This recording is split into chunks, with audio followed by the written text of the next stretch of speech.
Tim and Tony podcast brings you the Mild Manner Movie Review with your host, Tim. And Tony. On this week's episode, we will be talking about the Kingsman movies. Are you not entertained? But tonight, we dine in hell! Great Scott. Even though we just did You it. play ball like a girl! We're on a mission from God. If life finds a way. I have come here to chew bubblegum and kick ass. And I'm all out of bubblegum. Yippee-ki-yay, motherfucker. We came, we saw, we kicked its ass.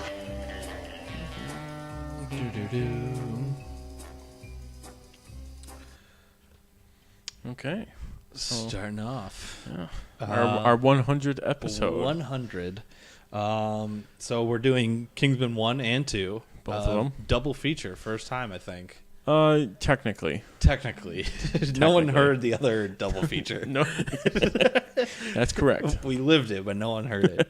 Yeah, but we're doing Kingsman 1 and 2, and we have actually both the movies. We have a selection of things. Yes, the first comic book and Statesman. Statesman whiskey. Old Forester, made specifically for the movie. So, cheers to episode 100. 100. It's so smooth. It's like better than I thought it was going to be. It's definitely much better than I thought it would be. I'm going to buy multiple bottles just to have in stock. And just to keep them on. Yeah. But, yeah. So we'll keep up with our kind of interview to start off the episode, Yes. I guess. So I will ask Tony, why Kingsman? Why Kingsman? Well, it was our first episode. So we figured we'd come full circle. Full golden circle, if you will. Oh. Bonus points for you. Also, it was just like at least when I watched it, I was like, oh, it's the new James Bond, is what it is. Yes. Or it's the new spy movie in general.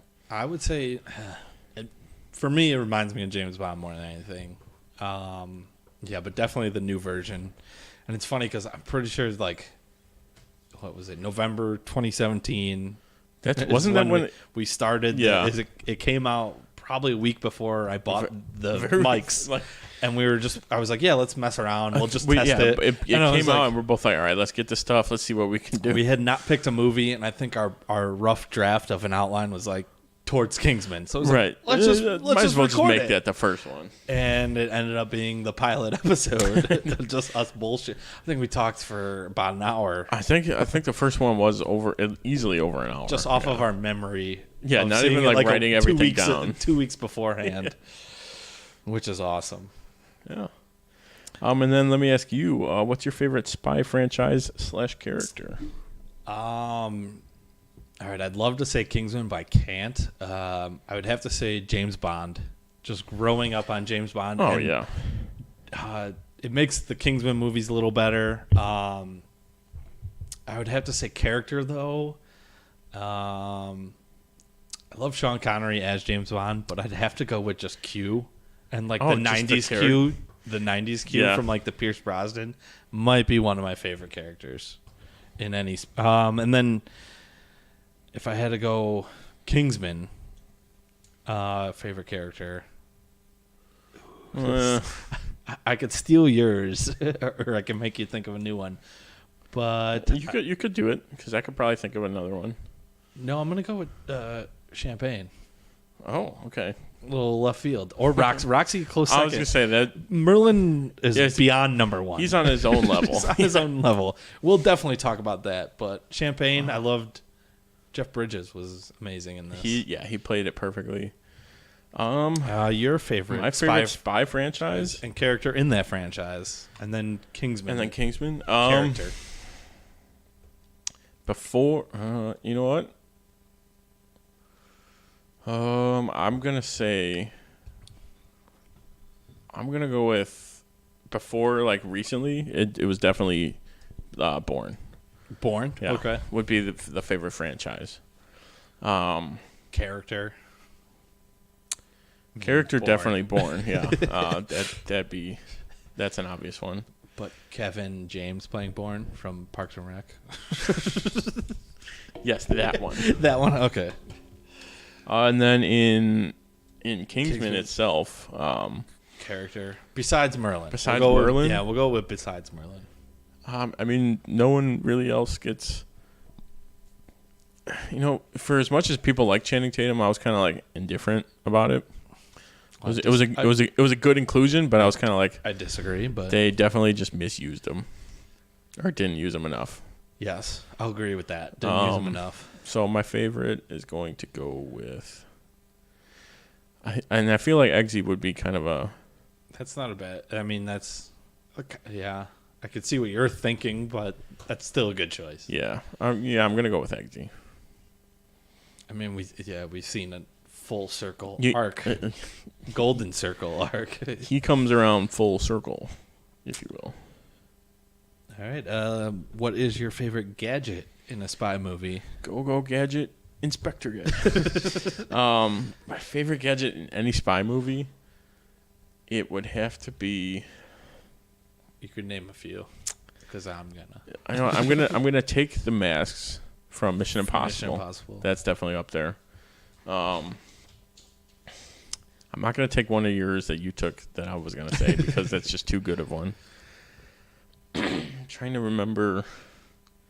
Bourne's not really a gadget movie. No. It's more just like he is the gadget. So it would have to be. Ooh, I got another one that I just thought of. Think of the comedy spy movies that you have some of the best gadgets. Comedy spy movies. See, I probably should have looked more into my Austin spy Powers, movies. Get Smart. Get Smart, the shoe phone, then. Damn it. Is that the one? That is. I'm glad you brought it up, though, because that is. Even in the first Kingsman, he's like, it used to have a phone. Yes. Definitely referencing that. Shoe phone, though. But I'm trying to pick one from a Pierce Brosnan James Bond, because those were like a you really could take good the one. I mean, I'm going to bring it up either way. We'll move to it because those are kind of my gadgets where I'm maxing out on it. Or the watch, the laser.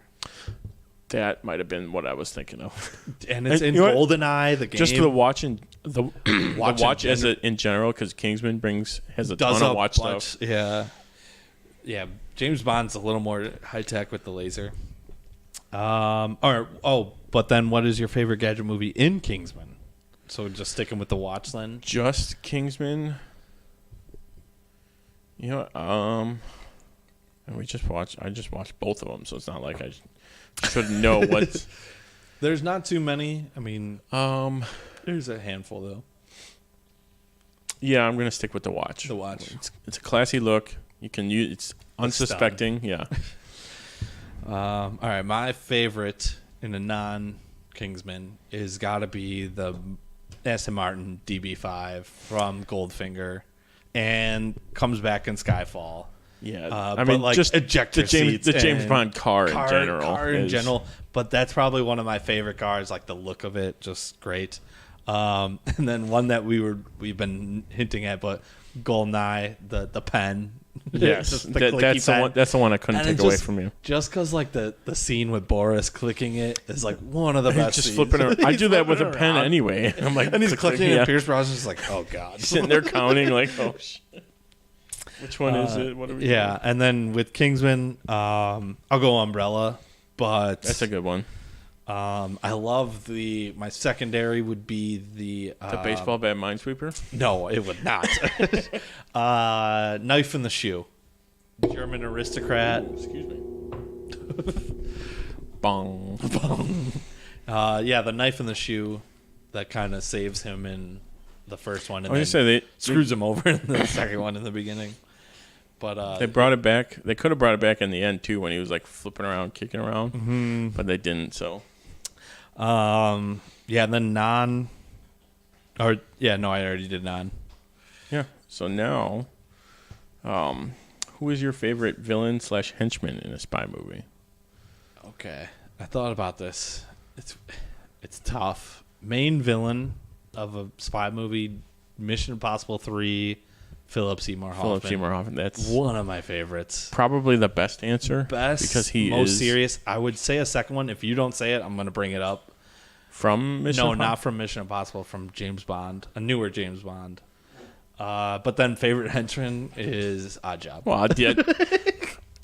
we'll go on right. Oddjob's definitely the best. Definitely the best. The best henchman. But then I get to go first for my Kingsman. I'll take Poppy. Okay. I'll take Poppy It over. makes the most. Valentine, because she was trying to make a bunch of money. Okay. And that's just like that classic spy. They're trying to take over the world. Over. Yeah. Okay. Where Valentine's is like a little more. The basis of everything she did. So he's the better one. Yeah. Which is what I'm going to take. But henchman, I go Gazelle over Charlie. Although Charlie was nice because we knew him from the first one. Right. You got a little bit of background. But I think Gazelle was more badass and just cutting Kingsman in half. You didn't get the backstory with her. It was just kind of like she's here and how did she get the knife legs? Like yes. So yeah, I'll flip them. I didn't want to take them both from the first one. But who is your favorite villain and henchman? Favorite villain henchman? I'm going to go with. I'm going to go with Fallout. I'm going to go with. Or probably Fallout and Rogue One. Yeah, I was gonna say Rogue Nation. Lane, Solomon Lane. Solomon Lane. Yeah, as the overall villain. See, my backup was Silva from Skyfall. Oh, okay, yeah. I thought he was a good one. And I wasn't gonna go Casino Royale. Le Chief. He was okay because he was just kind of just a normal person. In the grand scheme, as the movies go on, you find out he's just kind of a small part of it. Yeah. But henchman, I'm gonna go with the Russian guy from. I think it's the James Bond one. The Pierce Brosnan one. The one with the tank. I think it's. The World's Not Enough. I believe so. No. The one where the like chubby guy, the Russian. Oh yeah. Okay, I know what you're talking about. I'm gonna call him a henchman. It's not Goldeneye. It's not Goldeneye. It's World Is Not Enough. I think it's The World Is Not. Yeah. No, The World Is Not Enough is the other guy. Yeah. I'll look it up. Yeah. But yeah, I don't know. It's just because like you get the little history there between them. Where they've met before. He's like, oh, Walter PP7. I only know 2 people who use that, and one of them's dead, so the other one's got to be you. Like, just that scene I liked.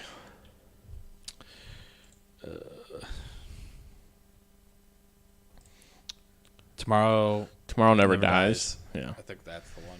That's the thing. Like, we grew up watching them, but it's like, okay, they all kind of blend together. Yeah. All of his do, but Goldeneye. Yeah. I could decipher all of them from Goldeneye. You know exactly which one's which. Yeah, I think I just need to rewatch them. Okay, that ends it for our brief little interview. Let's jump right into our first segment, a Tim and Tony review of Kingsman, The Secret Service, and Kingsman, The Golden Circle. Hold on to your butts. This week we will be talking about Kingsman. Secret Service, Kingsman in general, yeah. And another one where Samuel L. Jackson makes the perfect segue into it. I know. So you want to kind of explain how we're gonna do it? Yeah, well, instead of a top 5, we're gonna do a top 3 with honorable mentions for each movie. You know what? Let's go Secret Service, and then Golden Circle. Okay. Just so that you're not going for that long, and then sounds breaks it up a little bit. And we're talking about the same movie then for a little bit. It's okay. So for my Kingsman Secret Service, my honorable mentions, the score / theme / Freebird. I mean, you could probably just bundle that all into one. But the theme, because it plays whenever like something like cool or spy kind of happens, or like it starts and you get to hear it. The score, because it fills in the rest of it, where it's like when they're the background noise and trying to swim through water, and it's kind of intense. Yeah, I know what you're talking about. And then Freebird, because Because it's Freebird. Honestly, this is a very underrated. Both these movies, very underrated soundtracks. I think. Oh, very much so. Like even in myself, like as I was rewatching, I was like listening. I was like, oh yeah, like these are very good songs. It includes actual songs and it includes like original stuff, so it's all good. My other honorable mention is that their base is like the animated Mighty Ducks show where the plane's underneath the arena and it like opens up in the front and then you can just fly out. See, I was going with X-Men where it comes out. I mean that too, but the animated Mighty Ducks was first, so that's where they all got it from. That's where they obviously all got it from. And then my other honorable mention is Merlin taking over and overseeing everything. So kind of when he's in the plane, okay, he's like, okay, Roxy, you got to do it now. Like, actually go there, and he's still trying to hack everything. Well, he's literally doing everything, but still focusing on each one at the same time. And then my number 3 is that it's self-referential with the old Bond movies, like the outlandish plots and the villain and the good guy and monologuing and stuff like that. Megalomaniac, right? Villain and gentleman spy. Because everyone knows that's what it's based off of. So it's kind of like a 22 Jump Street and 21, where it's like we know this is a reboot. More like 22. Yeah. We know it's a reboot. We knew it's the second one. It's the sequel, and it works. But I feel like they do it just enough where it's like it's still a very almost not. I wouldn't say serious, but I would. Like you take the movie serious. Like there's a few jokes where they make that are referenced towards older movies. Where it's like, oh, that was a good nod. Very clearly in some of them too. Yeah. But otherwise, it's not as jokey as one of those. Definitely not. Not satire. Yeah, I wouldn't say it's a satire. No, it's almost a reimagining. Yeah, it's not like an Austin Powers or a Johnny English. Right. Like it's not one of those. Yeah. Oh, excuse me. And then my number 2 is the church scene, specifically, and then later, like the fights overall. So like the bar. Exactly that. The 2 bar scenes, like the, actually pretty much the 2 bar scenes in the church. That's really all the fighting. And then the final climax, him fighting through, and then back, and then back again, getting out, and then having to go back in. Yes, because then after that, everyone's gone. Even like I would say his last fight with Gazelle is awesome. Just where he very well filmed. She's been throughout the entire movie. She's just beating everybody, and then it's like to him and then murking people. And then my number 1 is that it's an age-old concept that's updated. They were kind of talking about it in like the special features, but it's like it is a James Bond. It is a old spy movie, and it's just like it's like a love letter written by these guys to the movies, these franchises. Using like, it, I love using your it movies expertly, and like I love that. So I don't know if I've watched the whole special features, but like I don't know if we made it to the part where.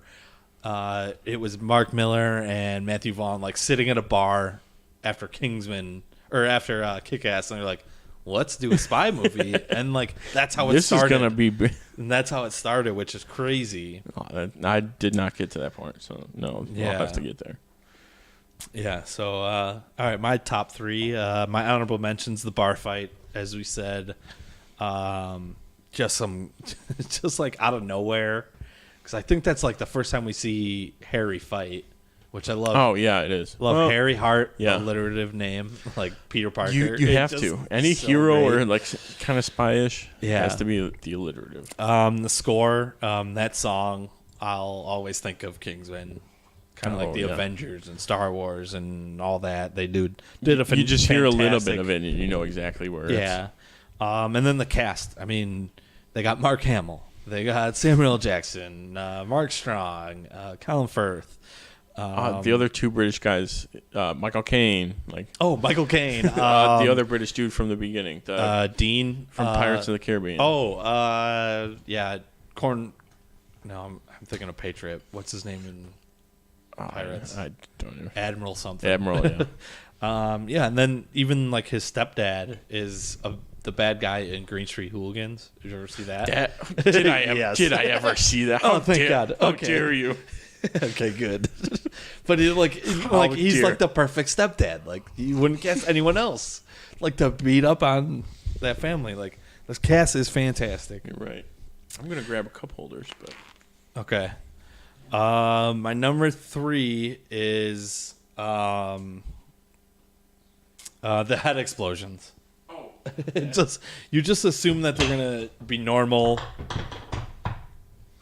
type, like just blood everywhere or something. But like I don't know, they threw color into someone it. made a choice and it's like, no, it's like little fireworks going on, Fireworks. and they set the music to it, like Perfectly at the end.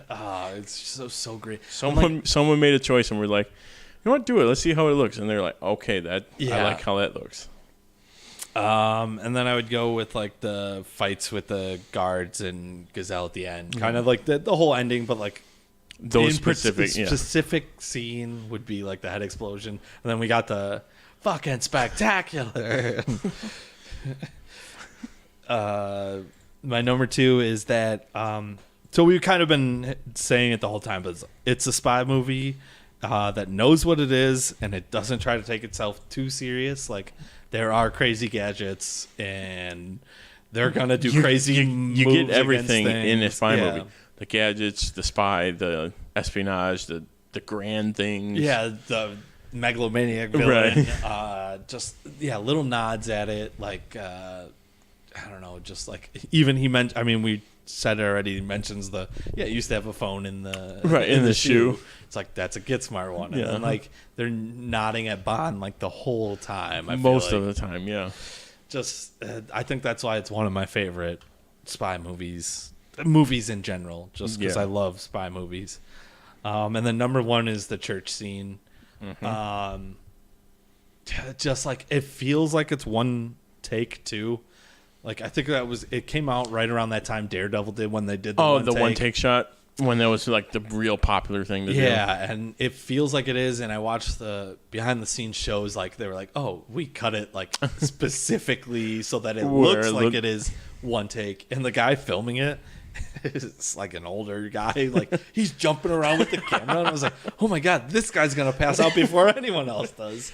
They'll have an off-screen one. Yeah, and then even I'll jump ahead to the second one. It was a new cameraman, much younger, who looked Be like able he to could move definitely around, move like, do all around. that stuff. But like, yeah, that scene in general, and just the climax of that scene at the end, when he's like, "Oh, I'm supposed to tell you my whole grand plan," and like they make a joke about that. The subverting right there, where and it's he's like, oh, this is the. Yeah. It's not that kind of movie, and just shoots him in the head. Like when I first saw it, I was like, "Oh my God!" They just kill one of the main characters. Right. They set up the whole movie how he's like, oh, I got to do this because I'm all the background and stuff, and then boom, dead. You're like, oh, okay. Yeah, and This it is a little just different. threw you off. It's like, oh my God, that's probably one of the craziest scenes. But I loved it. And it kind of sets Eggsy on his path to become gentleman spy, top gentleman spy. Yeah. But those are my top 3 for Secret Service. So now for my top for Golden Circle, honorable mentions, absolutely the score. If I could put a specific to it, it would be No Time for Emotion, which Merlin says twice. 3 times. 2 or 3 times. No, he says it twice. It's 2 or 3 times. He says it twice. Whiskey says it once. Oh, yeah. But that specific scene and the score throughout the movie, but the way they used it differently, or they used one song differently. Different arrangements. Like the Kingsman song, they used different instruments. Right. The style they played it. Depending on where we were at in the movie and what the character was. Yeah, I mean, I don't have score on my list at all. So let's dive into that a little bit more. Okay, so the score we're specifically talking about is... Okay, I'll start with this. It's John Denver's Take Me Home Country Roads. Yes. And the No Time for Emotion is Merlin's... On the soundtrack, it's the name of his when he comes up on the screen type. Yeah, his like entrance song almost. Yeah, it's the best way to describe it. Yeah, like, would be a WWE wrestling entrance. Yeah. Yeah, and it's funny because I think so. The first time we saw this, as soon as they play it in the very beginning, it's bagpipes. I missed it. And I it's missed it at Country the Road. beginning. I'm sitting there and I'm thinking like, oh, why do I know this song? Like, I couldn't place it until they started singing. I was like, oh my god, they definitely They played even it. mention it like they precursor it with like, oh, who's your favorite artist? John John Denver. Denver. How am I supposed to know that? And actually, by the time they precursor, they played That'd it be twice. like 2 or 3 times. Yeah, Because they play it in the very beginning with the bagpipes, and then they play it right, walking into Statesman, Yeah. bourbon or whiskey, and then the very last time, or 2 times. 2 times, yeah. Yeah, Merlin sings it. would be Merlin's scene, and then they and play then at the very ending, end yeah. in the score. So that Yeah, specifically, the score is just fantastic, and I don't know, just the intro to the villain, the score is great, and hearing the Kingsman song over and over it's almost again, like everyone's got their own intro. theme song type thing. Like, I don't know, like best way to describe is like Superman song, Batman song, and It's instantly recognizable. yeah, and they did such a great job. And they hinted at us so many times. They're just hammering it home like, you should be sad about You this. should be sad. Every time I watch it, it still am. Yes. But my number 3 is that we got to see like the American version of Kingsman. So like most movies we see, it's like a British spy. It's across the pond is who it is. But now we actually get to see the statesman and the Americanized cowboy version of it all. And it's like so exaggerated. Oh, And it's just, like, absolutely perfect. action. It's like, oh, we went into alcohol because of prohibition, and we're billionaires now. We're billionaires. Everyone knows it. Just They've got their name plastered all Plastered. over buildings, and well, even the Kingsman, I feel they just had like one little it's shop. like a little street And corner shop. And you yeah. know that every other Kingsman place probably had just a little shop. Yeah, just a but little. Statesman's like, we're going big. Everyone's gonna New know. York, Statesman. And then my number 2 is Harry figuring out whiskey's kind of turn, and that we as the viewer kind of got setups for it a very little bit. Small. I mean, watching just it, I seemed- knew it's- that Harry wasn't wrong. Yeah, Harry exactly. can do no you, wrong. You believed him when he's like, no, right I know away, what I'm doing. but they're setting it up like maybe he's wrong. I think that's what they were going for, or Yeah. in my head they were. But yeah, I liked how they gave us enough to be like, oh, okay, we can see that this is going to happen, or it makes sense that he would make the turn. Mm-hmm.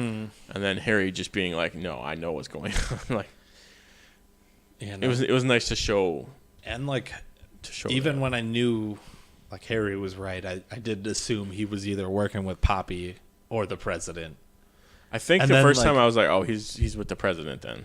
Yeah, Because that would just make sense. would make sense, The him president working. would have a line to maybe a line to the Maybe. statesman. He's got the bottle in his office. Yeah. So I mean, so like that's Clearly what my someone first gave it thought. to him. So it was even like a twist, like, oh no, I'm doing this purely to Right. get rid of drug addicts.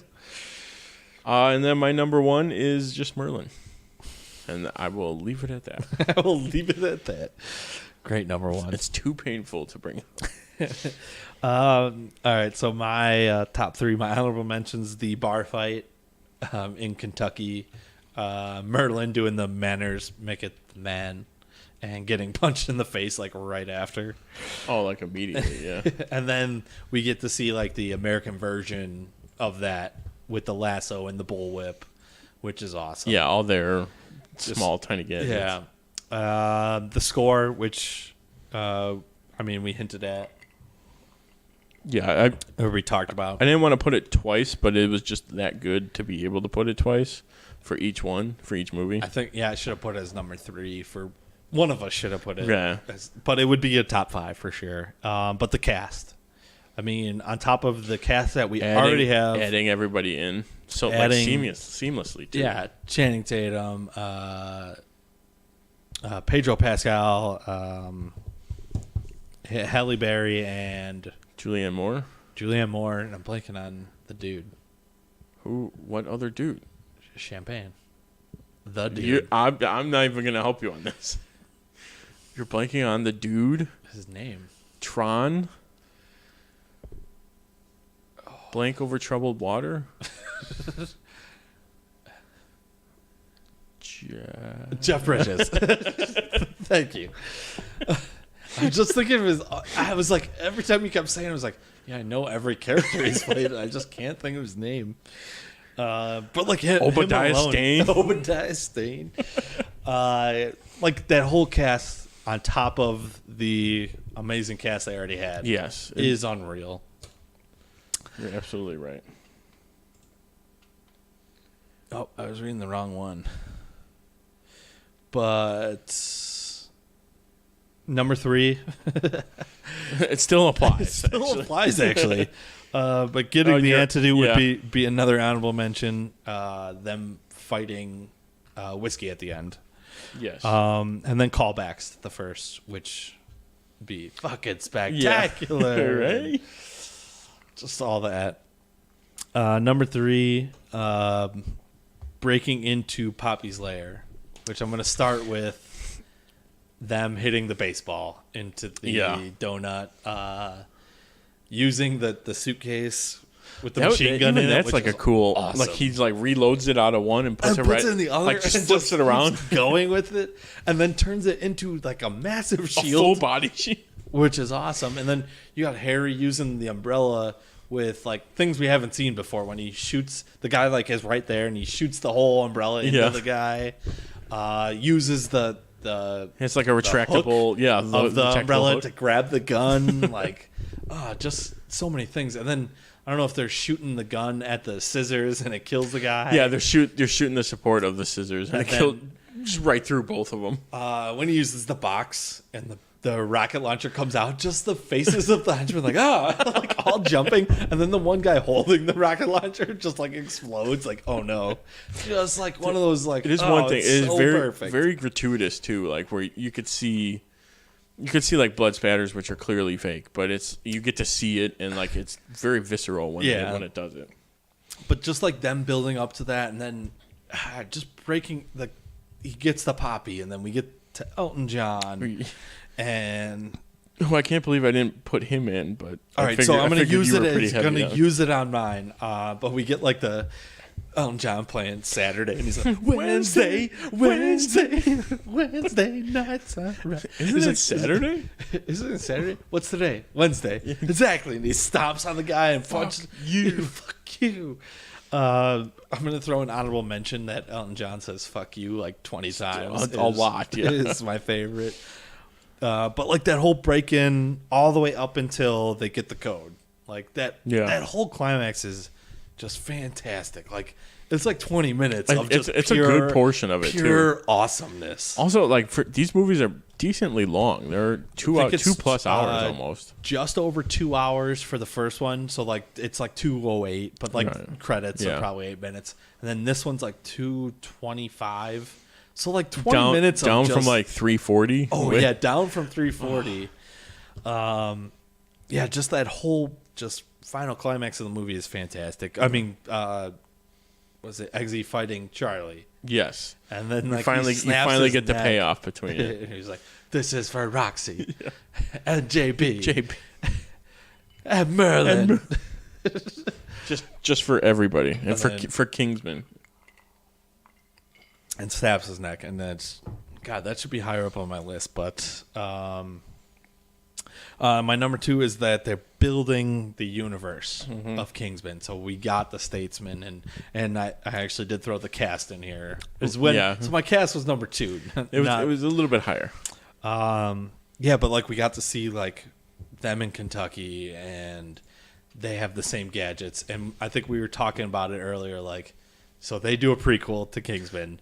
We need a prequel to Statesman, and we need a third movie to this with the Statesman and Kingsman all together, working together equally. Where it's not just like Kingsmen are helping Statesman, and vice versa. That'll be the opposite, where it's like the Kingsmen have to help the Statesman, or just like both of these have been global disasters that they've prevented. Both movies, mostly centered in the U.S. Something bigger. that they The can both fight. Yeah, that they can both fight. And then my number one is Country Road.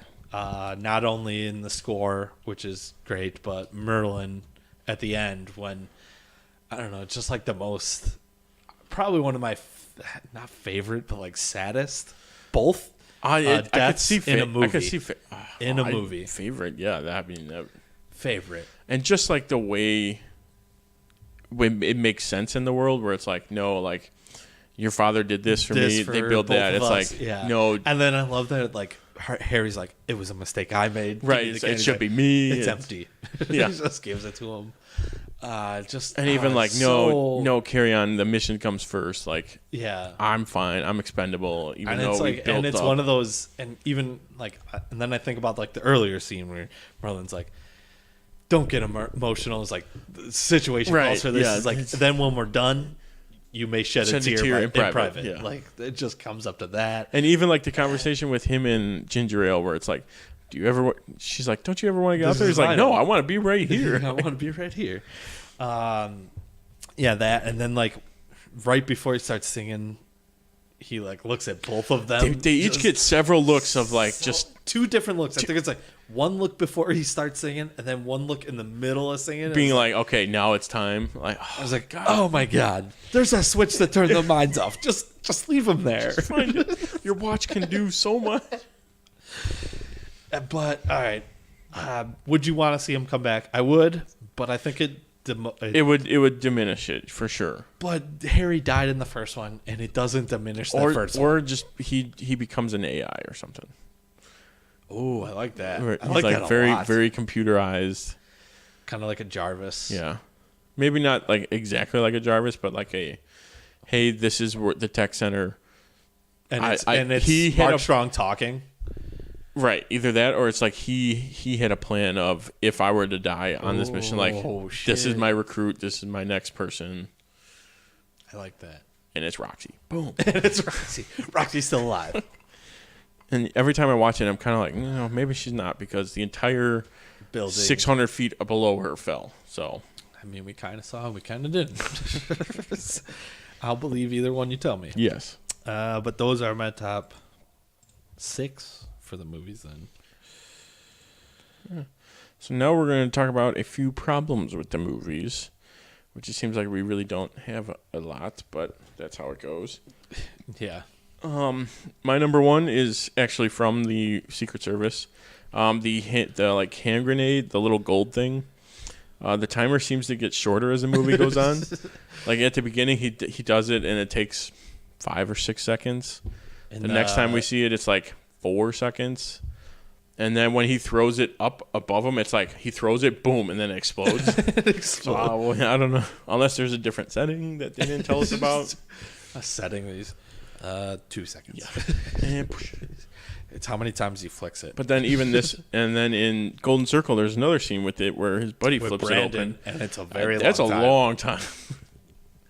Yes, I will give you that. Yeah. And then my second problem is... Both are problems. Yeah, is the ineffective minesweeper that the statesmen don't have great equipment, apparently. Or just don't put that in there. Use the baseball bat as something Don't else. say, hey, remember to turn on the landmines. Don't say, hey, we have a minesweeper. Don't say, hey, look where you're walking. There are mines. Or put like that bodysuit on Charlie. It's like, well, why do you have that on? Well, when you turn them off, I'll take it off. Yeah, There's a lot to set up. Like, I'm fine with all that. All the setup to there being mines is fine. I guess like it becomes unrealistic if they're just walking through the jungle and they only touch one mine. Like, what did they do? Put one mine every 600 feet? Like, but maybe like have the baseball bat like fizz out or something. Like, oh, it's not working. Make a reason for why it doesn't work anymore. Because he takes half a step and he steps on one. Yeah, the radius of the minesweeper is not very big. Yeah, it just angers me to this day. Statesman, $3 billion can't get a good minesweeper.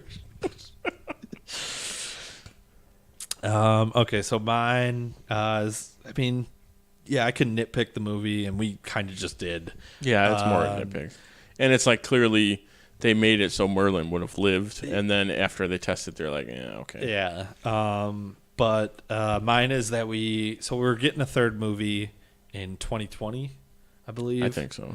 Yeah. But it's a prequel, and I really want to see a sequel with Channing Tatum as statesman joining them. Like that story that they set up. on. Yeah, but we have to wait much longer. Too long. Which kind of sucks. Because they could do so many more movies.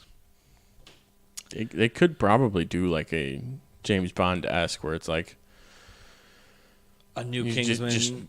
I mean, you could say you just keep new recruits in all the time. Whenever someone leaves, leaves. Dies mostly. Okay. Are we gonna move on now? Yeah, we'll move on to quotes. Okay. My quotes. I'll have to find the full one of my later ones. But my number one from Secret Service is Merlin. When after Eggsy like gets back to the plane, it's like, all right, let's get out of here. He's like, no, we gotta go back. And then he gets up. He's like, all right, give me the gun. He's like, no, this is mine. I will show you yours. I'll show you yours. Like, Merlin is very particular about his weapons, apparently. I will show you yours. Yes. My second one is when Eggsy first meets all the other recruits, and Roxy's telling him, like, oh, no, it's just training tag. It's like, no one actually dies. And then Charlie says some, like, quipper joke. And they make their McDonald's joke or whatever. Their McDonald's and the Eggy. And he's like, oh, shame no one died. Shame. Like, but that just reminded me of Hot Fuzz. When he's like, oh, shame. And he's like reloading the shotgun. Yeah, you didn't say a line. Shame. That was a good one. And then my number 3 from that movie. It's right after Valentine shoots Harry. And because I was like, hey, doesn't this feel good? And he's like, no, this doesn't feel good. And she goes, what? You just killed all those people. And he goes, no. They killed each other. I had nothing to do with that. I'll save my number 4. I'll go my you're 3. Sorry. Mine's not. I didn't spell mine up. So I did steal some good ones.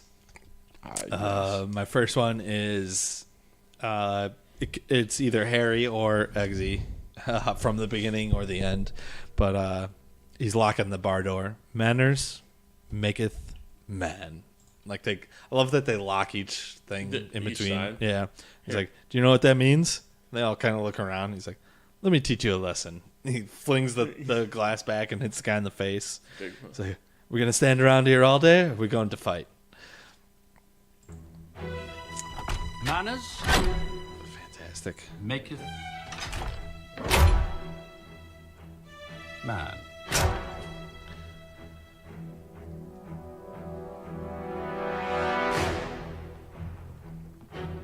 Do you know what that means? I'm trying to find my quote.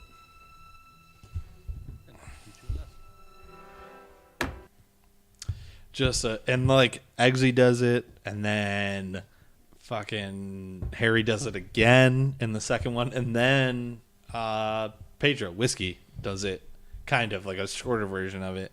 Just fantastic. My number 2 is I'm gonna switch these around. Eggsy, which I usually do, but he's in Valentine's pretending to be Chester King. Like Bunker, and he's just like, this is one of those things that like mirrors like the James Bond, but like they switched it around just enough because it's usually a vodka martini, shaken, not stirred. But Eggsy orders a martini, gin, not vodka, obviously, stirred for 10 seconds while glancing at an unopened bottle of vermouth. Thank you. Like, just fantastic. And then my last one's kind of what we were talking about, Valentine. Like, this ain't that kind of movie. Oh yeah. But Valentine's like, sup, man? This is the part where you say some really bad pun. Eggsy looks at me. He goes, it's like you said to Harry. This ain't that kind of movie, bruv. Perfect. And then he just dies. Yeah, top 3. There's so many other, God, fucking spectacular. Fucking spectacular. Trying to think of some other quotes from one that neither of us picked.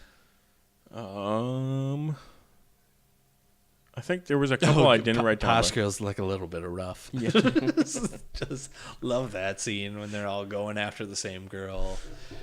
Yeah, that was one of those. It's like, oh, okay, it'll be a competition between him and Charlie, and then she's like, well, apparently I'm doing all this 3 too. of us. Oh, okay, same scene of that.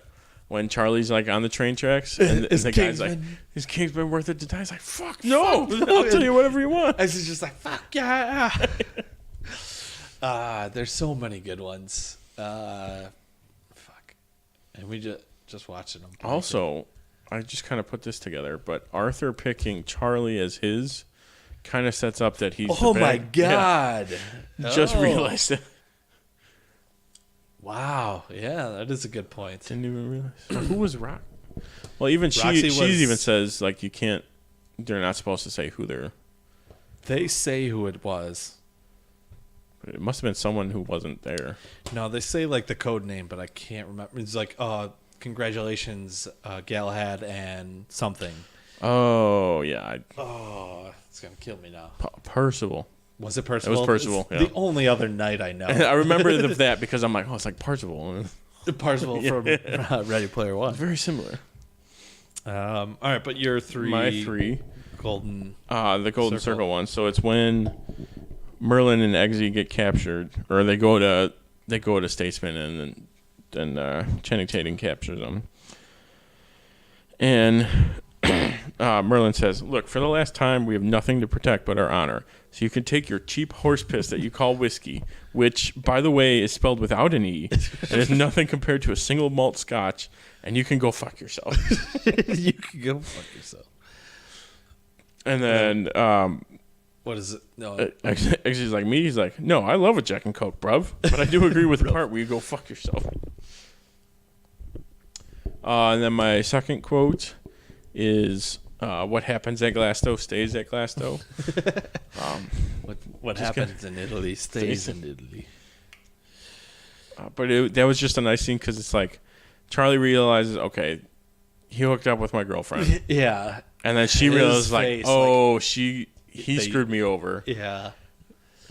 And his name was River. River? Even Charlie's like, what? Like, oh my God. Like, that's not his name.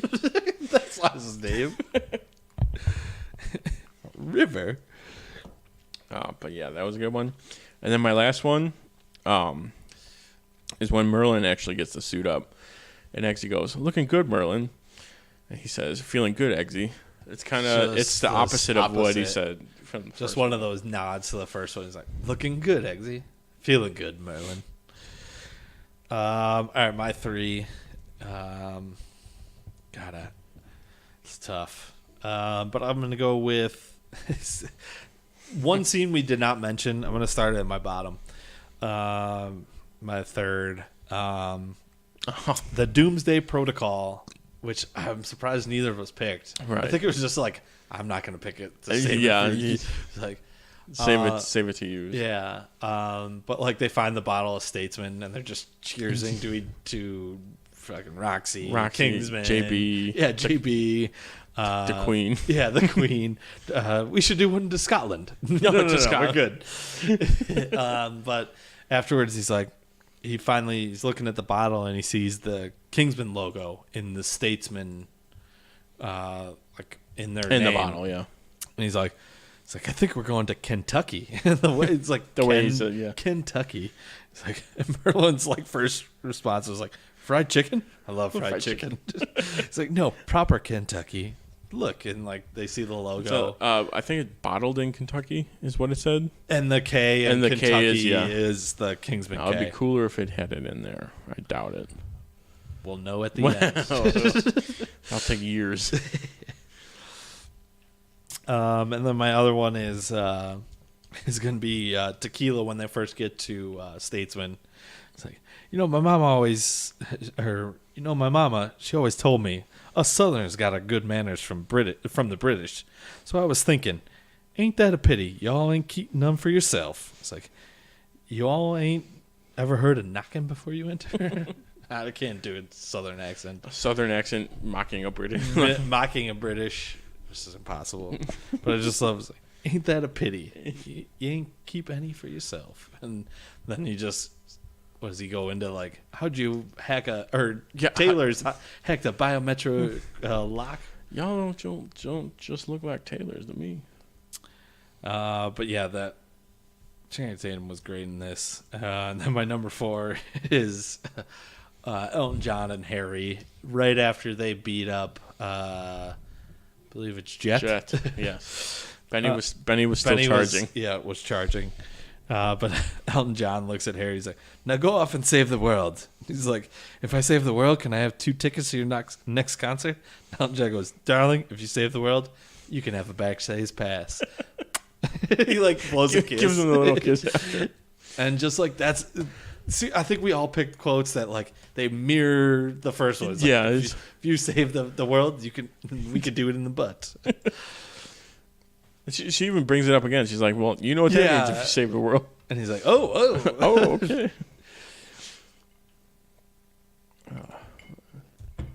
But just such good. There's too many quotes. There's too many quotes. There's too many good scenes. I do have one more. Oh, and a late edition. That I'd like to play. We're in position. Oh, this is longer than I thought. That's okay. Don't move. Exie, you see, Nope, we're in position.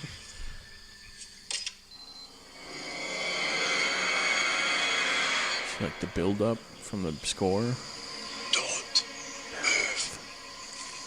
You move. We die. We just watched this. I might cry.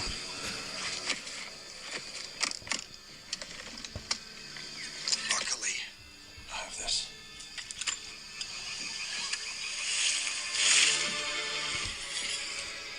Which I'm also sad because that mine was clearly visible that he stepped on. Yeah, there's a lot of things that I'm sure they had to change.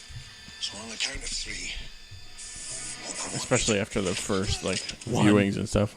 1. And shoulders them. And they both just duck. Yeah. I get to watch it again, Tony. I can't. But there's the first note. You can hear it. What the fuck have you done? Our journey together No, I don't began want to watch many it. years ago. Too bad. And your father, the same thing for us. Our journey began with a mistake I made. Give me the can. That's an order. The can's empty. Can's empty. Split seconds over. You only brought 1 can? I know. Knowing there's landmines? The Scorpion. He's right. Mission comes first. Bullet's mission comes first. This is Noxie. You can see kind of like Eggsy's trying to get rid of the when he takes over, it's gonna be you can have girlfriend, you can have wives, none of this mission first. Try and save people. Even Harry said live your life. Yeah.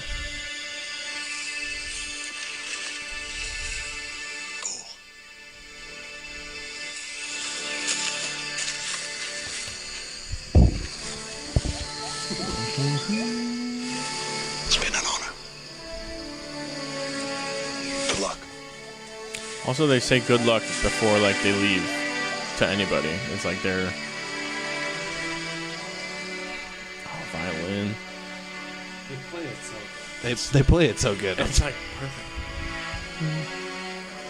When I was at dinner dealing, right, there was a guy playing a violin and a pianist. I should have. Here's $20. Play Country Road. Almost heaven.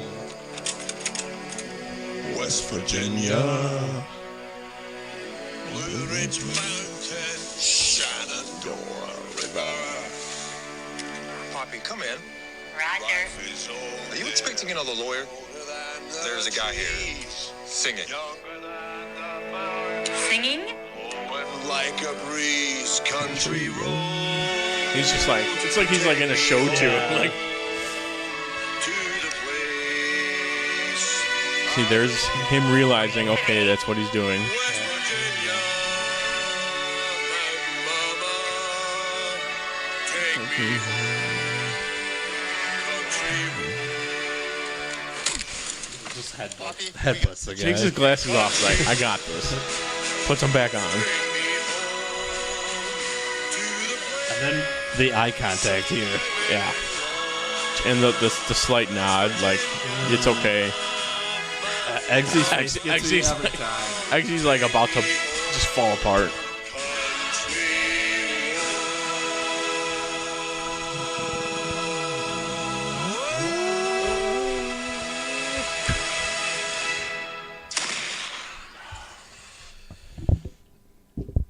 He's.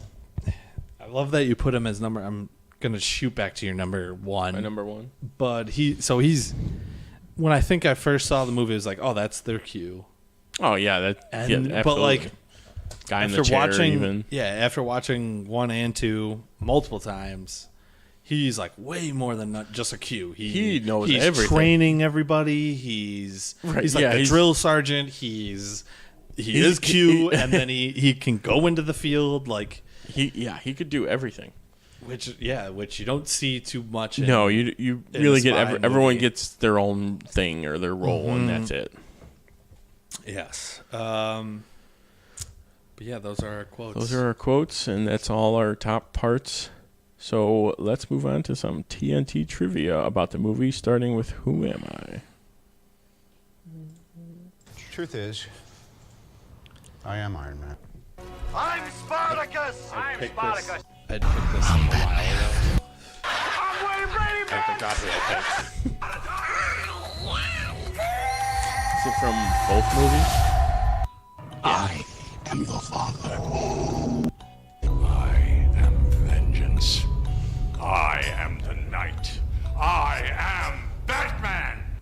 I am the Clit Commander. I am Groot. Yes, I'm Batman. I'm rich, biatch.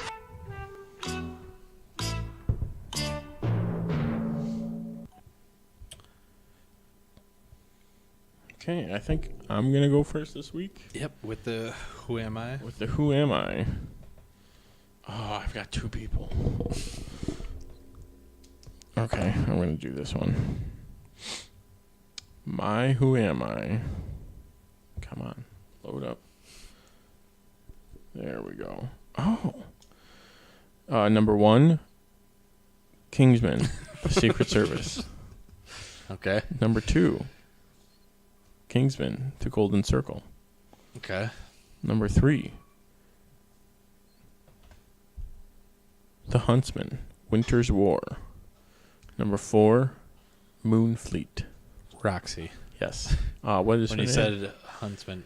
Sophie Cookson? Yes. I always do that. I forget to look up their trivia. Let's see. As a child, she wanted to become a vet or an architect, and she didn't fully commit to acting before she was 19 years old. And originally, she was a member of a theater group that toured Japan. However, she decided to quit acting in order to study Arabic and art history. It's a little crazy. Little known facts about her. I was going to pick Dumbledore, but oh, that would have been a good one. That's who I picked first. Yeah. All right. Who's in Harry Potter? All right. First movie, Kingsman, Secret Service. Second movie, Kingsman, The Golden Circle. Third movie, Eddie the Eagle. And fourth movie, Sing. Oh, another fantastic movie, by the way. Great movie. That's going to be Taron Egerton. Musical Taron month. Egerton. Yeah. Oh boy. Totally down for that, by the way. All right, so I did this a couple weeks ago. I got only 2 quotes from him. Oh, wow. This picture you got for... Oh, come on. I can put it. Yeah. Secret Service. Oh, that was a good one. Solid picture.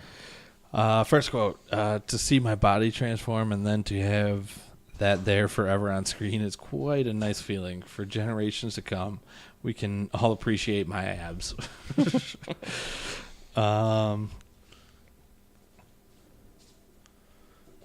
And then this was while they were filming the second one. He's like, I absolutely can't have anything sweet. I'm in training for Kingsman 2. Got to get the abs back. So you have to be... says he has to be disciplined, and then Matthew Vaughn, the director, offered me the part and then laid down the law. He said that we're going to own you for 5 years and you're going to get ripped. But this is part of winning the lottery. So 5 years since 2014, 2015. Oh, maybe 2017 though, if it was in regards to the second one. So definitely going to be doing the third. And then I have another one, if you can guess.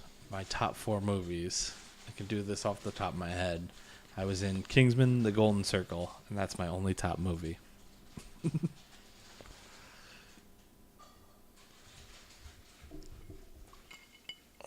I might be the only person on IMDb to only have one. We have talked about this before. That they only have one, or this person? Mm-hmm. This person and that they only have one, which is weird that they only have one. Oh, Elton John. Nope. Not Julianne Moore, that's for sure. Nope. Is it one of the two guys? I'd say one of the people we've been talking about the most. Wow.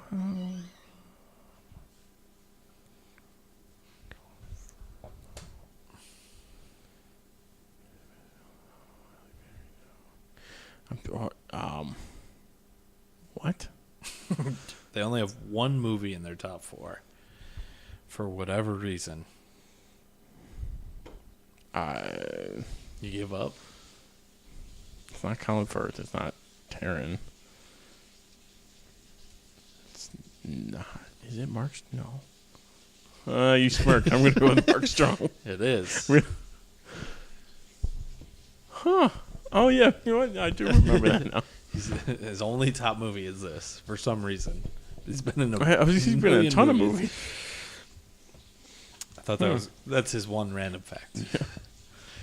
Yeah. So now for random facts about the movie, for the Secret Service, Taron Egerton's favorite feature film debut was this movie. He did, however, Testament of Youth was in 2014, was released first, but this movie, the Secret Service, was filmed first. So that was his first movie. And the second one, the score is said to be reminiscent of the soundtracks that John Barry used to compose for the earlier James Bond movies, which you can kind of tell. You can hear it evoking those movies. My 2 for Secret Service, all the action is framed centrally, so your eyes never need to leave center of the frame, which is crazy. I thought that was cool. It was kind of like in the little extras, behind the scenes, you could see the camera just moving forward and back each time. And then my other one actually goes towards the comic book that we were talking about. Is like in the movie Professor James Arnold that was played by Mark Hamill. In the comic series, Hamill is the first celebrity kidnapped by Dr. Arnold. So he kidnapped himself. Yeah. So those are my 2. Yeah.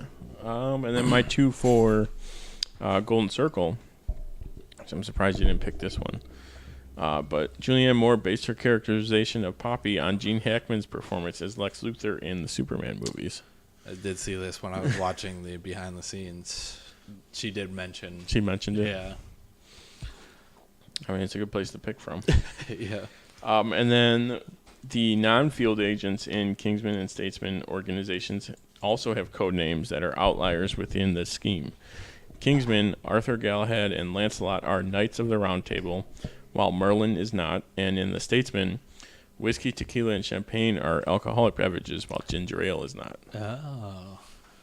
I thought that was an interesting... Did not notice that.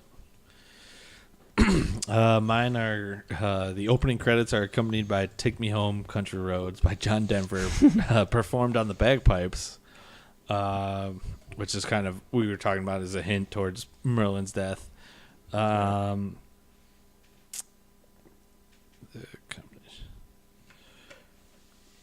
Yep. And then my second one also has to do with Country Road. I didn't stray too far. But this is the third movie in 2017 to play "Take Me Home, Country Roads" by John Denver. Alien Covenant, they played it, and Logan Lucky, which also stars Channing Tatum. Yeah. I think that was his favorite song in the movie. Is what I think that's that he mentioned. Because isn't that the song that the daughter plays? Yeah, I think that's. He says it early on. He's like, "That's like my favorite song." Yeah. And I guess Matthew Vaughn was like shocked that 2 other movies in this year, because no one really talks about John Denver anymore. So no, but this movie or those movies together probably put it back on the charts almost. At least the Logan Lucky in this one, yeah, for sure. Alien Covenant was probably. I think they only played different reasons because people didn't like the movie. Okay, final thoughts. If you're looking for an updated version of like the age-old tropes of spy movies, I'd say this is a good place to start. Just because you do get a little bit more of everything. You still kind of get like the world-ending the villain takeovers, plot, yeah. and like some cheesy spots, but that's what makes the movie watchable and enjoyable. Great. Yeah, I'm sure. I mean, I could talk about this all day. Oh God, that's. But like the special features were great. I was gonna say that's something that I want to watch. Is that because you said there was like 2 hours of special features for one, and then the other one was like an hour and a half. And so there's a ton to look at. Yeah, and it's just them going through just choices and then going through the stunts. I think it was one of my favorites is Secret Service when he shoots the guy in the bar with the stun and he flips like twice and lands. Like they used another guy in a green suit to help him flip. Like flip him? Yeah, and then he landed on a pad and like that's when they cut away. That's cool. Just like some of those small things are awesome to see, like behind the scenes. And then like Colin Firth did a lot of his own stunts, and Pedro had like they had brought in like a lasso and whip expert. I was gonna say, look, I do know he like trained and stuff like that, and like part of his stuff is real. Him, yeah. Most of it is all like CG whip and stuff. CG, and then they brought in like an actual expert to do some of it, which is crazy. Yeah, but there's no deleted scenes, and yeah, but the special features, are worth it. The watch. That's almost more of what I would want instead of like deleted scenes. Like have the directors and whoever be like, "This is what I wanted. This is how we set it up." Like shooting it and all that kind of stuff. All right. Next up, we're gonna pretend like we're in charge and recast the movie.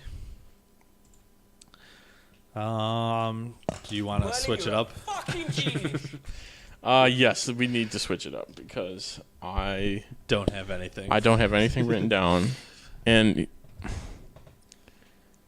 you know what? I mean, looking at your list, some of them I'm like, "That this is absolutely perfect." Like, I would not change that for anything. I did have originally I was going to do like 90s, early 2000s, and I had Charlie Hunnam playing Eggsy. Like that was the first pick I had. Yeah. And like I was building off that, and as I was building, I was like, "Oh wait, no, I could do it this way." I could do it this way. Yeah, so I decided to do it with actors who have been in other spy espionage movies. Okay. Okay, you know, I think I'll be okay. Okay. Because I just Googled spy movies, and I'm gonna. So you're just gonna be looking at it. Yeah. All right, so my Eggsy, I'm gonna go with James McAvoy, who was in Atomic Blonde. I go like a younger, like Wanted version. I was gonna say he was in Wanted too, so that would, which is kind of spy. Yeah. My second is for Charlie. I'd go Henry Cavill. Mission Impossible. That's a great Man from Uncle. Great one. He's got like that. I was gonna say you just saw Man from Uncle too, so spy look. So like him being the villain too, like Mission Impossible, he is the villain, so it works out. Harry, I go Pierce Brosnan, like his Bond days. That's what I was thinking. Yeah, like he'd play maybe an just like older near the end of his Bond days. Merlin, I go Simon Pegg. I mean, that's another great pick. Him and the Mission Impossibles are great, and he like got jacked for those, so sure he'd get jacked for this. Roxy, I go Alicia Vikander. Another fantastic pick, by the way. Who was in Bourne, which I have not seen. She was in the she was in The Man from U.N.C.L.E. and she's I totally forgot about that. She was. Oh, you haven't seen the latest one? She plays a really cool character in that. Does she? Yeah. I'm not gonna. I won't like give you anything away. And she's a couple years away from the actual Roxy, so like that worked out. Yeah, they're very close in age. Yes. And then Arthur, I go Sean Connery. I go Sean Connery, The Rock Sean Connery. Like that age. Like I think that's perfect. That's a good one. I think we get like a few action scenes out of him though in my movie. Just a couple. Yeah. Valentine, I went Mike Myers, Austin Powers. He could literally do anything though, because he could be Fat Bastard, he could be Goldfinger or Goldmember. Could probably be Goldfinger. Yeah. So like we get like a crazy villain out of him. And then this was a recent ad, Gazelle. I go with Vin Diesel from Triple X. Well, in the comics, he is a guy. He's a guy. Yes. So I go Vin Diesel and see how that works out. Then we go into the new additions. Whiskey, I go Matt Damon from the Bourne movies. That's a good one. I like that. Tequila, Tom Cruise, but like young Tom Cruise, like cocktail Tom Cruise. Tom Cruise. Yes. Ginger Ale, Kerry Russell from Mission Impossible 3. I think she would be a good ginger ale. Champagne, I think I go Mark Hamill. I think he could be that like larger than life character like that Jeff Bridges does. Poppy, I go Charlize Theron. That's another perfect one for me. Yeah, like and I think she can do like the eccentric. Like she was a good villain. Absolutely. In Fast 8, she was a great villain. I think she could do another great villain. And then for the kidnapped celebrity, I did put Elton John down, like just leave it. But then I switched it to Taron Egerton playing John Elton, which I think would be just as funny. Good one.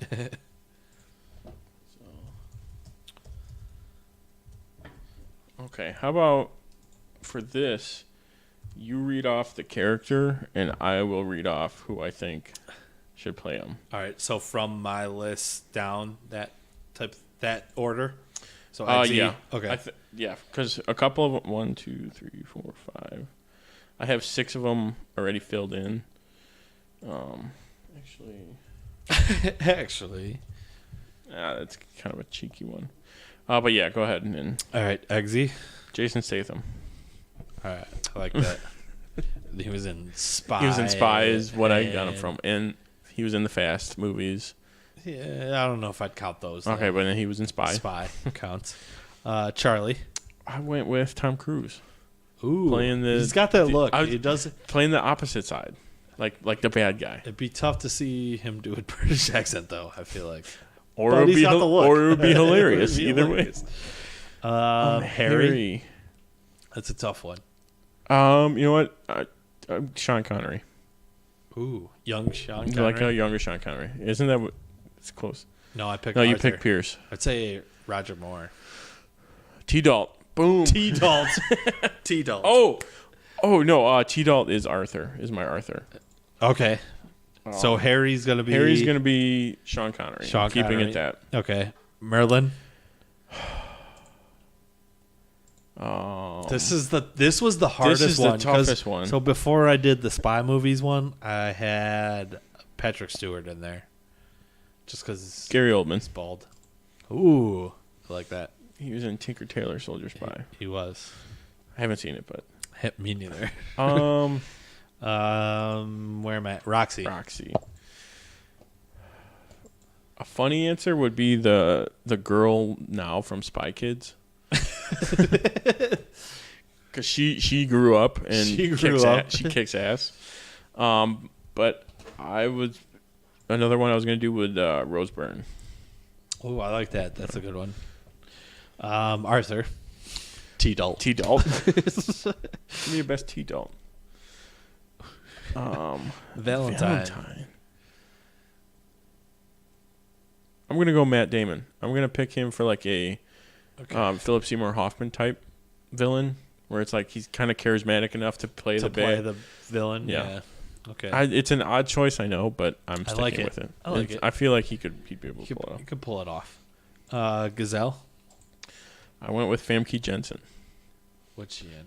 She was the Russian chick from GoldenEye. Okay. And X-Men. She's Jean. Okay. That works. Or Liam Neeson's wife in Taken. Or yes, she is. Well, is that technically a spy movie? Taken. He plays a government CIA. I wouldn't maybe not spy. I would kind of 50% count it. Okay. Whiskey. So Pedro Pascal.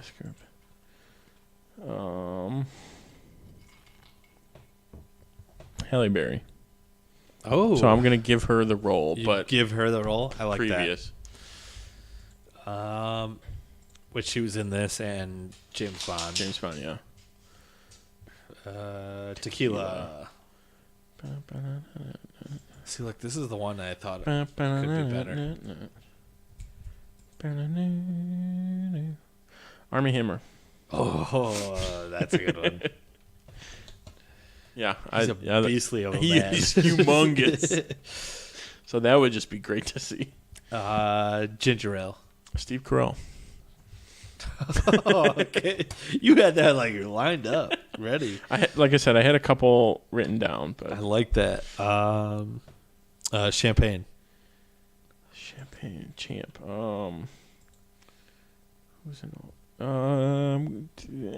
Tom Hanks. I was gonna say Daniel Craig, but that wouldn't make sense. Ooh, how about who's the chief in Get Smart? I was thinking of throwing that guy in. I don't know. He's super familiar. Like American guy. I'm looking. American though, yeah. I was gonna say the Hoff, but that's. Philip Seymour Hoffman.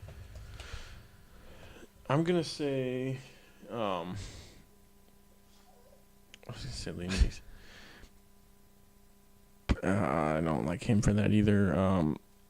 I was gonna say the guy who played Hannibal on the A-Team TV show, like the original guy, like the gray hair, the mustache, the cigar guy. I don't know his name. I don't know his name, but he's perfect for it. That's my pick. All right. Poppy. Charlize. That's just a perfect. I'm not even gonna try and. Kidnap celebrity. Ben Affleck. Because then Ben Affleck would have captured Matt Damon. And did he play Jack Ryan? So that works. He was in Argo. Also a spy movie. Yeah. I'm pretty sure he played Jack Ryan one time, though. I believe so. So then that would mean Matt Damon had to capture Ben Affleck. Works. I like it. I'd watch both those movies. Yeah, that'd be fantastic. And now it's time for us to rank our top 10 spy movies. Which, you want to go first again? I'll go first again. I'm also trying to figure out the pictures too to see where we're at, so I don't overdo it. Yes. All right. So I did limit myself to one movie per franchise because otherwise we're there. Oh, and you put Spy Kids on there. I did. I would have riddled it with James Bond and Mission Impossible movies. It would have been like 1 through 6 of Mission Impossible. So I did limit myself. My honorable mentions, though, were I Spy with Owen Wilson and Eddie Murphy. Oh, okay, yeah. Which also has one of the coolest gadgets when he puts the contact in and he can see. So it's kind of like the glasses, but without it. Just without the. And then the Bourne movies. Like, I remember seeing them, The most memorable one to me, though, is Identity. So I'd put that one in my honorable mentions. Which Bond movie is the one where they... It's the one with Halle Berry, I think. That is Tomorrow Never Dies. Yeah. My number 10 is Spy with Melissa McCarthy and Jude Law. And you should use Jude Law. I totally forgot about you. He's a British guy. He's perfect for any of those roles. But he was fantastic. That's a great pull, yeah. My number 9 is Johnny English, the first one. Just because I don't remember the other two as much, but the first one is hysterical. Number 8, I stuck with comedy. My bottom ones are all comedy. Austin Powers, International Man of Mystery, the first one, is fantastic. It's just one of those like, oh, they really went for it. He went for it. Yeah, and it was like perfect. And Spy Who Shagged Me is okay. Mini Me freaks me out. Still, can I switch my tech guy to Seth Green? Oh, you could. Yes. And just be the Italian job? Ginger Ale, Seth Green. Ginger Ale, yeah. Oh, man. Open up so many possibilities. Could have thrown Marky Mark in there somewhere. Seth Green was in Austin Powers. Scott Evil. Yeah. So that's like perfect. There's a lot of guys that carry over and Lee Majors could have been a perfect champ. Number 7 though, Atomic Blonde. That umbrella scene when everyone opens the umbrellas at the end. Oh yeah. And James McAvoy was awesome in that movie. Just his character was fantastic. Well. Number 6 is a newcomer actually for me. I just watched it last night. The Man from U.N.C.L.E. is hysterical. It's just a fun one. Badass and hysterical at the same time. Like there's so many jokes in it. I just loved it. Number 5, the original XXX, which they kind of got away from the espionage of the movie and just became like badass doing stunts stuff. But this first one, he was originally a spy, which, oh man, I forgot so many gadgets from that. The Band-Aid that explodes. His car is awesome. Number 4, Get Smart. I love the TV show, and I thought that the movie was perfect. With Steve Carell was the best. Maxwell Smart. Number 3, I had to put a Mission Impossible movie here, and it was. I'm okay with it though. It was tough. Fallout and Rogue Nation are great movies. Ghost Protocol is great, but I think 3 kind of put them on that path to get there. And it has one of my favorite villains, so I had to pick that. No, yeah, you're right. 3 turned the table for that franchise. Yeah, because 2 wasn't shit the as bed, good pretty much. Everyone as far as everyone thinks. Yeah. And then number 2, Kingsman, which was another tough one to pick 1 or 2, but I went with 2 just because there's so many nods to the first that make it better, and just it builds on. Yeah. And then number 1, Goldfinger. Had to go James Bond number 1. Skyfall would be up there, but without Goldfinger, Skyfall's doesn't make sense. So need to put one of the originals up there. And Sean Connery as Bond is fantastic. Yeah. And then you know what? I'm gonna stop at 9 because that's as far as I think I'm gonna get. Without like just getting into 1, 2, 3, like those kind of. But my number 9, Atomic Blonde. Number 8, Austin Powers. I'm gonna go with the first one. Although all of them collectively, just makes it that much better. Number 7, Spy. It was just one of those out there comedy ones that makes fun of it, but still has its own complete story in itself, and it works. Out of left field, no one's like, "Oh, this movie is going to be garbage," and then it's like, it's actually not bad. Number 6, Get Smart. Another one where it's I appreciated the old TV shows and the nods that the new movie took to like keep it as close as possible. Yep. Number 5, Born. I'm just gonna say the whole thing as a As one a series, yeah. It's fine. Number 4, Man from U.N.C.L.E. I put it up there pretty high, but such a good movie. It's so fun. You take the American guy and give him a British accent, and a British guy and give him an American or Russian accent. It was like there's no reason to do it, but it plays for the story. Number 3, Kingsman, Golden's. Both. I'm gonna put both. Yes, and I would probably edge Golden Circle over Secret Service. Okay. Although I'm a fan of like movies that set up everything and number ones. Do the setups and the trainings. So Secrets, it's hard to. They're two very different movies, and while still being good the same. In their own rights, which is it's hard to judge. My number 2 is Mission Impossible Fallout. Newest one. Watching all the movies up to it, and then watching that, I was like, "Oh, this paid off everything." It was so good. And then my number 1 is also a James Bond movie, but I put Tomorrow Never Dies / Casino Royale. Okay. So the one we grew up with, that's just the one that I always remember. The video game was based on. I love that video game. The GameCube one. The PS2, but yes, it was also on GameCube. Yes, I think I only played it on GameCube. It was so cool. It was. You got to grapple. You got to grapple. You got the car scene and through the ice and Nightfire. I was gonna say Nightshade, but it's Nightfire. Was the other one? That was the game. And then Casino Royale, just because out of the newest ones, that just blew it out of the water for being the first one. Yep. So that's why I like. I disagree with your Bond ones, but I do like. And honestly, I don't think I've seen a chunk of the old ones. I don't think I've seen all of them. But I still think Skyfall's the best out of the new ones. Or GoldenEye. You missed. Yeah, you missed both of those. Those would be the two new. I do what I do. This generation. I do what I do. That's my list, and I'm sticking to it. Well, at least I've seen them, so I can. At least I've seen them. All right. For our last segment, we're going to talk about some geek news near the end. Clark Kent, just a mild-mannered reporter. He doesn't want to be famous, and I'll make him infamous. General, haven't you ever heard of freedom of the press? Well, I'm not a cop. I'm a reporter.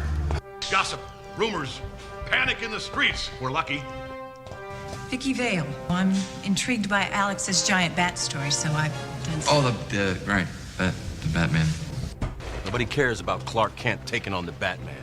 It is not. I resent that. Slander is spoken. In print, it's libel. If the police won't help, the press has to do the right thing.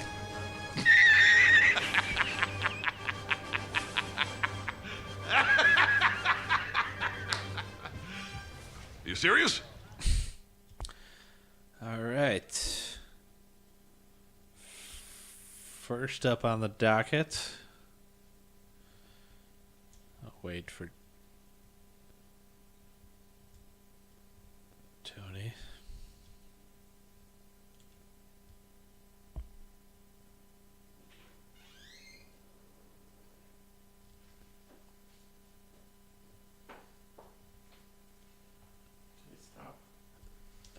We'll cut that. or maybe we won't. Just be dead space. But first up on the docket, the Spider-Man Far From Home trailer, which so we've been not doing news with guests. When did this come out? A couple weeks ago. It was like a week or two after Endgame came out. Yes, and this trailer's awesome. It's unbelievable. They're setting up a lot of stuff that could be very interesting moving forward. Yeah, so Jake Gyllenhaal's Mysterio's from a different Earth. So he says. But I'm saying so are the Elementals, he said. He said they're from the different Earth like I am. I'm saying he's BSing them. I agree. He's supposedly a good guy. That's not gonna stay. No, because he is a villain. He is a villain. Also, apparently, there's a scene in this where, when they filmed it, Tom Holland asked the director, like, can we do this? Like, is that okay? And the director's like, no, people are going to be pissed. So I don't know what they're talking about. That could be anything. It's just it could be that he's telling Mysterio what his identity is. I mean, he met him without a mask on. I know. So even that was a little So I don't know. The trailer looks awesome though. Oh yeah, it looks cool.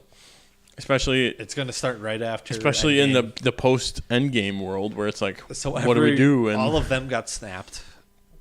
Supposedly. I'm fine with that. I can believe that. Yeah. If you're telling me you draw the line at this group of friends not getting snapped after there was a snap in the first place, that's a thing. After all original 6 Avengers didn't die. Aliens are coming to the Earth. Spider-Man's been to space. That's it. I draw the line that all these people would not get snapped at the same time. No. BS. No. So I believe I would totally agree. Yeah. I'm so excited for this though. And you know that they're going to they're gonna make a joke about that too. Like, we all disappeared.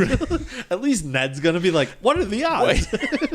And I'm gonna laugh my ass about it. They wanted to put more of him in it. Yes, so I'm totally okay with that.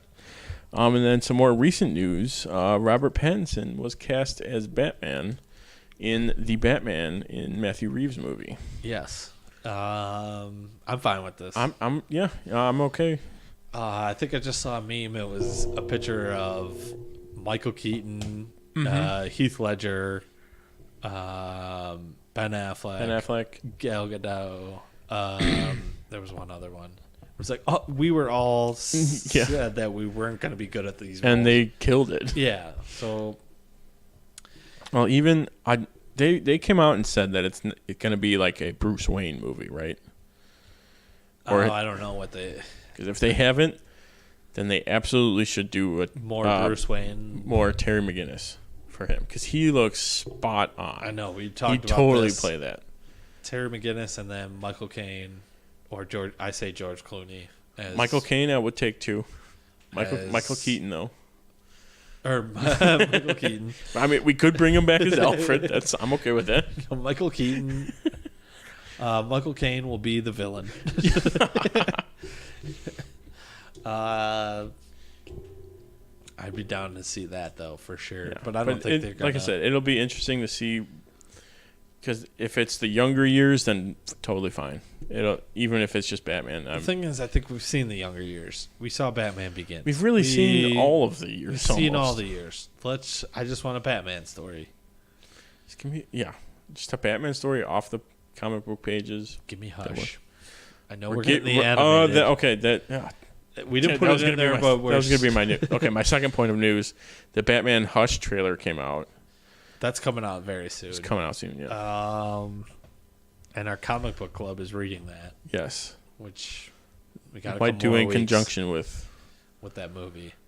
Yeah, they should do that story. That would be cool. They could do pretty much anything. Any story, I'd be fine with. Court of Owls. I mean, I know feel Gotham tried to do it. I was going to say, I feel like that's the next popular one that people really want to see. That's like an intro one, like an intro to Batman story. Yeah, it's still like a beginning type. And you get an intro to Gotham, if anything, which is kind of cool, which we've never gotten. Yeah, but next up we got Rick and Morty. We'll be back season 4, November 2019, which this series takes forever to come back. I was going to say, it's been, what was it, like a year and a half in between the last 2 or whatever? They started season 3 last April. Yeah, so it's already a year and a couple months. Yeah. So. And before that, I think it was like 2 years. Yeah. And they're really spacing it out. Yes, but this is another one. And now that you've been watching Community, this is the next show you need to watch just because you could see Dan Harmon. Oh, yeah. First, like I watched Rick and Morty first before Community, and I was like, "Oh, this guy made Rick and Morty. It makes 100% sense." You could definitely tell it's the same person. Yeah, but like after, I think it'd be interesting to watch Community and then jump into Rick and Morty and be like, "Oh yes, he definitely made this show." Yes, I'm enjoying the hell out of Community. By the way, good. Yeah, but that's it for news this week. Yeah, and then before we wrap up for this episode, we're going to take a look ahead at what's coming up for us. First up, we're going to do our John Wick episode next week. Things got mixed up, so we were going to do John Wick before 3 came out. But then, like, scheduling. Dates got mixed around. So we'll do that, and I think we're going to do the first one. Yeah. I liked 2, but we'll start with the first one. Number 1. So that'll be episode 101. Yep. And then I'll save the last one. We've kind of been teasing it out for a while now, but our next show or our new show, we're starting to hammer down more of getting the shows and movies watched and everything filled out so we can be ready for it. Did we want to go ahead and give out the name now? Yeah, we'll give out the name. Yeah. I will let you take it. It's going to be Couch Potato Favorites, just because we love to watch movies and TV and play video games. And just kind of chill out. And that's kind of what the show is going to be talking about. We're going to be doing trilogies and series and franchise and series and TV shows, which are going to be a little harder to talk about. It will be harder, but because there's a lot more. At least the ones that we've seen will be easier. Yeah. But we're in the process of putting this together. We want it to be perfect before. Right. We want to get everything, all the edges hammered out, and try to get a lot of guests in that as well. Yes. Because I know a ton of my friends love Office and Parks and Rec and all those shows. So we'll be doing all those shows, the popular ones. Hopefully this year we're going to start recording. Yeah, we've been teasing it out for a while. Yeah. Hopefully this year we start recording early this year, and by the end of this year should have several out. Yeah, or a couple out. We'll see. Yeah, because we want to record them all beforehand, just because it's easier. So then definitely be on the lookout for that. If you have any suggestions for it, let us know. Yes. Or for regular episodes here, which kind of jumps into the next point. This year we've had, six guests on so far. So we're looking for more. If you guys have a movie in mind. I know I've gotten messages from a few people. I was just saying, I saw one of your buddies. Wanting to do some movies, so hopefully we can get them on. I know Luch will be back on for another show. We'll try to get Mike back on. I know Pete wants to come back on. I was going to say, Pete wants to get on. Matt said he would definitely be down for another one. Do a live one with him. So whoever wants to come out, and Mike Coca. We're waiting on you. We're waiting on you to finally be on. By the time you listen to this, you should have at least a movie picked out. At least a movie, at the very least. Yeah. But that's it. A little note: the reason we did 2 for the 100 is it's very close to Couch Potato Favorites as well. Yes, it's kind of in a similar fashion. Yes, so we'll be switching it up a little bit. But Coca, be better. This is all on you. So that's been our show today. Hope you enjoyed it. You can follow us on social media and our website, timandtonytalk.com. Remember, share this with your friends. And make sure to join us next week for the Mild Manner Movie Review. Same bat time, same bat channel. Thanks for listening. I'm Tim. And I'm Tony, and we are the Dynamic Duo. Good night.